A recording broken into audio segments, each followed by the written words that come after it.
Hello everyone, myself Harsh. So the topic for the day is interpleader suit, which is section 88 read with order 35 of CPC. Right. See, जरूरी है हर case में it should be plaintiff versus defendant. क्या कभी ऐसा scenario आ सकता है कि the case is defendant versus defendant? Is it सो?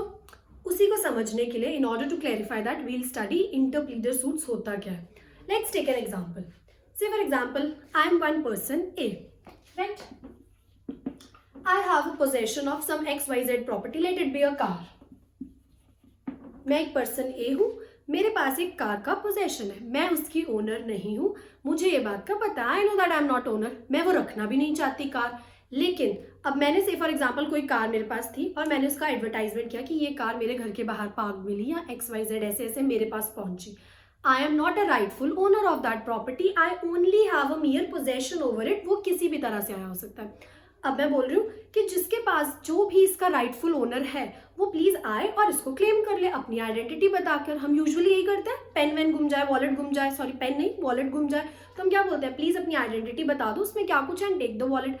अब वही ये सिनेरियो है. लेकिन अब क्या होता है, बी एंड सी दोनों पर्सन आ जाते हैं स्टेटिंग हमारा पोजेशन है, हमें चाहिए कार, हमारी कार है, किसको दूं अब मैं कार? बिकॉज इससे भी मैं कंफ्यूज हूँ. आई एम नॉट सेटिस्फाइड कि ये बी का पोजेशन है, आई एम नॉट सेटिस्फाइड कि ये सी का पोजेशन है.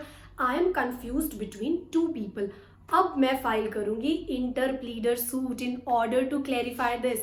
ये क्या हो गया, वैसे प्लेंटिफ वर्सेस डिफेंडेंट है. अब मैं इंटरप्लीडर फाइल करके एक बार शांत हो जाऊंगी, एक बार मेरे पे एक तरह से स्टे लग गया, मैं रुक गई हूँ. क्यों? मैं पहले कोर्ट को बोलूंगी प्लीज आप डिफेंडेंट 1 वर्सेस डिफेंडेंट 2 तो चलाओ, पहले इनमें तो डिसाइड करो कि who has the rightful possession. मैं ये गाड़ी देने के लिए तैयार हूँ, राइट? कोर्ट बोलेगा, court can ask two things. ठीक है, आप तब तक गाड़ी रखो जब तक मैं इसमें डिसाइड करूँ, या डू वन थिंग, आप गाड़ी का पोजेशन कोर्ट को दे दो. जैसे ही डिसाइड होगा D1 एंड D2 में से कौन एक्चुअल ओनर है, हम ये गाड़ी का पोजेशन उसको दे देंगे, राइट? मैंने क्या किया, being the plaintiff I have filed an interpleader suit की पहले B एंड C में डिसाइड करो, इंटरप्लीड करो इनके बीच में who is the actual owner. लेकिन आई हैव टू प्रूव मेरा इसमें कोई इंटरेस्ट नहीं है. I have no interest in this property. ये जो भी कार थी इसमें मेरा कोई इंटरेस्ट नहीं था, जस्ट दैट मेरे घर के बाहर मिली एंड मैंने बस इसका ध्यान रखा.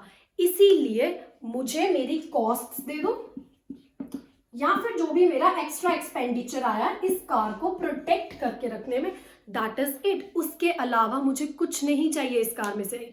Only pay me the costs and the expenditure जो भी आया है वो मुझे दे दो, मेरा इतना ही इंटरेस्ट है. अदर देन दैट मेरा कोई एडवर्स इंटरेस्ट या कोई भी इंटरेस्ट इस प्रॉपर्टी में, इस मूवेबल इमूवेबल मनी कुछ भी हो सकता है, it could be anything. So this is your interpleader suit. जब हम डिफेंडेंट वर्सेस डिफेंडेंट डिसाइड करते हैं कि एक्चुअल क्लेमेंट कौन होना चाहिए, एक्चुअल ओनर कौन है, when we have a confusion with regard to the ownership, right?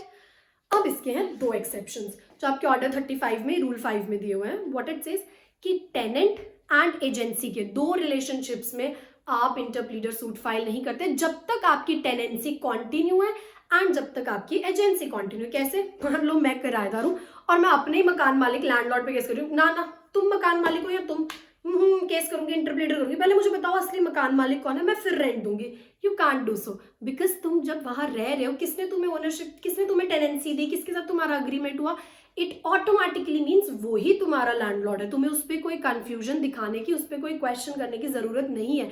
ये सब करना था तो टेनेंसी से या एजेंसी से पहले करना है. सो दिस इज द एक्सेप्शन कि जब आप टेनेंसी या एजेंसी के अग्रीमेंट में हो और वो कंटिन्यूइंग है, वो चल रहा है, उस दौरान आप इंटरप्लीडर सूट्स फाइल नहीं कर सकते. आई होप आप लोगों को इंटरप्लीडर सूट्स का छोटा सा कॉन्सेप्ट क्लियर हुआ होगा. सो या that is all for the day. Thank you. Will see you with another topic. Bye bye.